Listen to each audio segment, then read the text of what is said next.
With Protrack feed, it's really easy to make global adjustments to the whole herd's feed.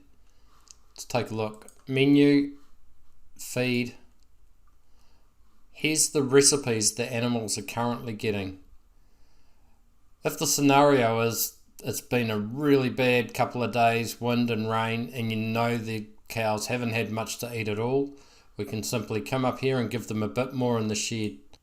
By coming up here, we can adjust that whole herd's feed by any one of these increments. For example, let's increase the feed by 30%. All these recipes have been adjusted by 30%. This will not change until you come back into feed and set it back to 0.